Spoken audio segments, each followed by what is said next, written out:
Kami akan menyampaikan niat hajat sekolah kami, yaitu untuk karya inovatif, yaitu upaya pencegahan perundungan di sekolah. Perundungan itu bullying yang tadi dijelaskan, olok mengolok. Jadi ini faktornya untuk sekolah itu langkah-langkah yang harus kita lakukan. Pertama adalah latar belakangnya, Bu. Latar belakang kita itu karena terdiri dari berbagai adat, masyarakatnya juga campuran atau heterogen, kemudian juga ada anak-anak dari luar, mungkin dari PTKT. Ini adalah merupakan potensi akan terjadinya perundungan. Di samping itu, di samping latar belakang itu adalah juga untuk mencapai visi misi sekolah, yaitu menciptakan sekolah yang aman dan nyaman. Terus Bu. Selanjutnya adalah beberapa langkah yang kita lakukan dari sekolah adalah sosialisasi ke Dewan Guru dan Tenaga Pendidikan, kemudian sosialisasi ke wali murid seperti yang kita lakukan sekarang ini meskipun belum penuh, kemudian sosialisasi ke siswa yang kita lakukan pada upacara pemerintah, kemudian waktu apel, itu diantaranya berbagai yang kita lakukan. Nah, untuk perundungan itu sendiri adalah perbuatan anak-anak,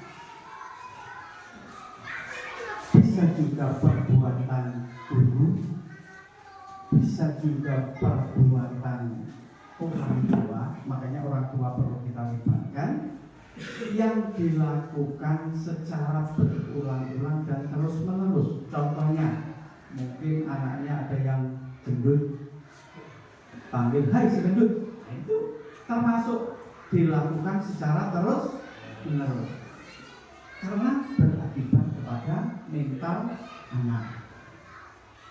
Nah, itu.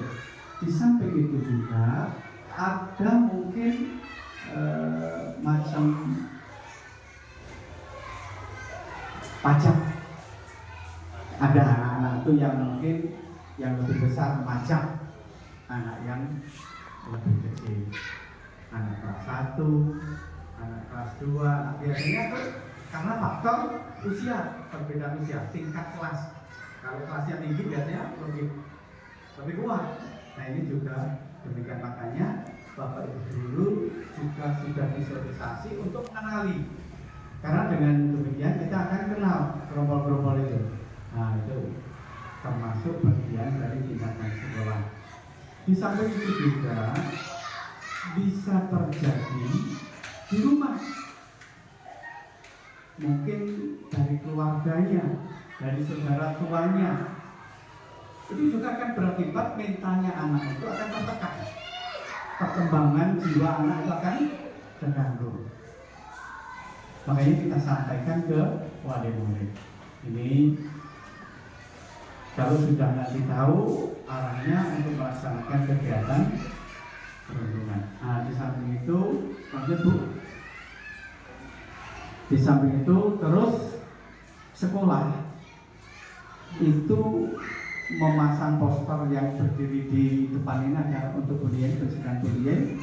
Kemudian nanti kita kembangkan poster-poster, dan rencana sekolah itu akan memasang CCTV. Karena biasanya yang sering terjadi di WC, biasanya anak-anak itu ada anak di dalam diganggu dari luar, selalu secara terus seperti itu. Nah, terus di WC, kemudian di tempat-tempat kantin biasanya nanti kita akan rencanakan untuk pasang CCTV biar kita bisa memantau kegiatan-kegiatan anak di sekolah. Nah, permintaan kami sosialisasi ke wali murid ini, seandainya Bapak Ibu mengetahui terjadi bullying, silahkan disampaikan ke sekolah secepatnya, biar bukan untuk dihukum Bapak Ibu, tapi untuk dibenerin tingkah lakunya. Karena anak-anak ini biasanya kalau ada guru takut, mau lapor juga takut.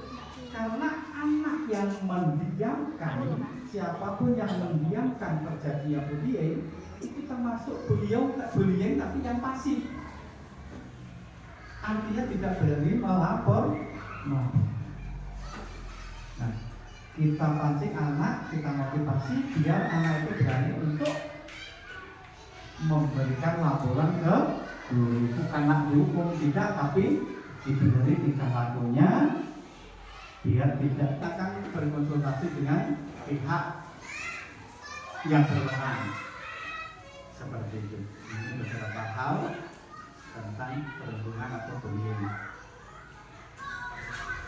Nah, di samping itu Bapak Ibu juga bisa terjadi di dunia maya.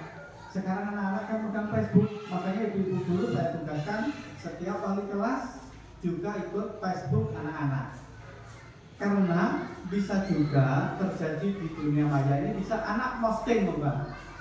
Posting anaknya mungkin yang jelas mungkin dan nangis seperti itu, posting gurunya itu juga termasuk. Apabila dilakukan secara terus-menerus, kuncinya terus-menerus, itu juga termasuk dalam bullying. Memposting anak-anak yang membuat orang lain tidak nyaman. Makanya ibu-ibu sekarang saya tekankan juga ikut memiliki Facebook. Diikuti anak-anak itu. Kalau punya Instagram, ibu gurunya juga harus berbicara. Makanya ibu guru ini juga agak pintar-pintar sekarang. Di samping itu pintar main HP.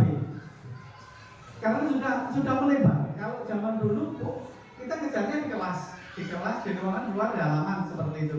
Sekarang sudah di luar dunia maya. Orang anak-anak ke sana, kita juga harus sudah ke sana. Itulah mungkin yang saya sampaikan mengenai perundungan. Ini adalah yang kita lakukan dari pihak sekolah, upayanya. Jadi yang pertama tadi adalah sosialisasi bagi orang tuanya, kemudian dengan wali murid, kemudian menciptakan iklim kesiswaannya, kemudian iklim sekolahnya, berkolaborasi dengan pemerintah desa, kemudian dengan pihak yang berwenang, kepolisian mungkin bisa kita labarkan, dan untuk pencegahan lebih awal nanti akan kita pasang CCTV. Nah ini lebih jelasnya jenis perundungan: berteriak, memaki, bergosip, menghina, meledek, mencela, mempermalukan, dan lain sebagainya secara konkret.